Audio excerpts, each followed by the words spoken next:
Think about this for a second. What does a secure network even mean anymore? For decades, we all pictured this digital fortress, with high walls and a deep moat. But what happens when there are no walls?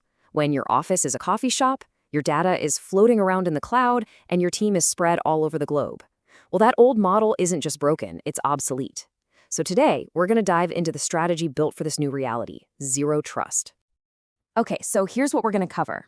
First, we'll look at exactly why that old digital castle is crumbling. Then, we'll get right into the heart of it. What exactly is zero trust, and what are the principles that make it tick? From there, we'll see how it actually works in the real world, and we'll wrap it all up with why this way of thinking is so incredibly important for everyone, right? Now. So, before we can even talk about the new solution, we have to understand why the old one is in ruins. Let's start with that failing castle wall. For the longest time, security was all about this castle-and-moat idea, right? You built a massive, strong perimeter, your firewall, and the main assumption was that anyone who got past it was a good guy, a trusted employee. But the new reality? That perimeter has completely vanished. The inside of your network isn't a building anymore. It's everywhere, from a home office in another country to the phone in your pocket. So why did they crumble? Well, for one, the rise of remote work didn't just open the doors, it blew them wide open. Then, all our most critical apps moved to the cloud, way outside the old castle walls. Meanwhile, the bad guys got way smarter, learning how to just sneak right past the guards. And on top of all that, everyone started using their own personal devices, creating countless new totally unsecured ways to get in. The old model just can't keep up. This leads us to a really fundamental question. If we can't rely on walls anymore to keep us safe, what on earth is the alternative? And the answer isn't just to build higher walls. It's a complete 180-degree shift in mindset. It's a whole new philosophy for this new era, and it's called zero trust. So what is it really? Zero trust is a security model built on one dead simple idea. Trust no one. Seriously. It doesn't matter if you're sitting in the CEO's office or on a beach somewhere. It doesn't matter if you're on a company laptop or your personal phone. By default, the system assumes you are not to be trusted. Every single time you try to access anything, you have to prove who you are and that you actually have permission to be there. So this is the crucial point. If you remember only one thing from this whole explainer, please make it this mantra. Never trust, always verify. This simple, powerful idea is the absolute heart of the entire zero trust philosophy. Now, that sounds great in theory, but how does it actually, work? Well, this whole philosophy is built on 3 core pillars of verification. It all comes down to 3 key steps. First, verify explicitly. This means you always confirm someone's identity using every piece of data you have. It's not just a password anymore. It's checking, hey, is this person logging in from a new country at 3 a.m. on a device we've never seen before? Second, use least privilege access.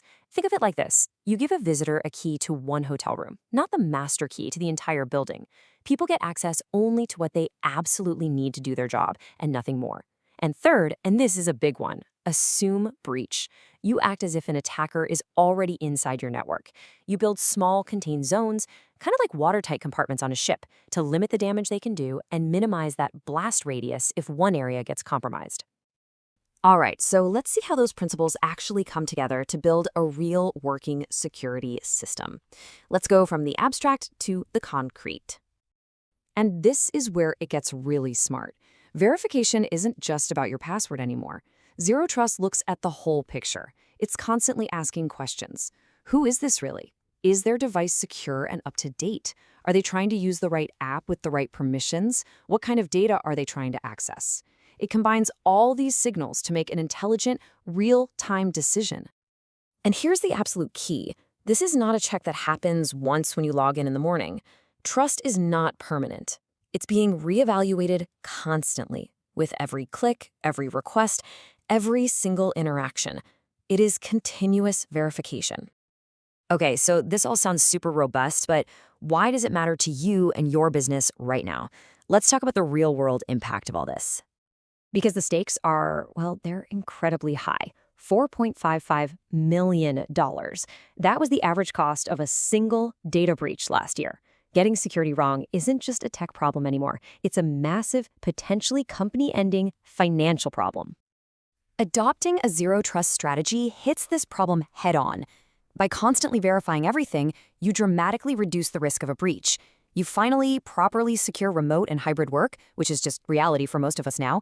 And believe it or not, by applying one consistent security policy everywhere, you can actually simplify your security management. So let's bring it all home. What are the key things to remember? First, that old castle-and-moat security model is done. It's a thing of the past. Second, zero trust is a strategy, a way of thinking, not some magic box you can just buy off a shelf. Its core mantra is as simple as it is powerful. Never trust, always verify. And at the end of the day, it's the framework that actually protects your organization in our modern world of cloud everything and remote work. Which leaves us with one final thought to chew on. In a world where those traditional office boundaries have completely disappeared, the question isn't just about technology anymore. It's about a fundamental concept. In a world without walls, who and what do you really trust?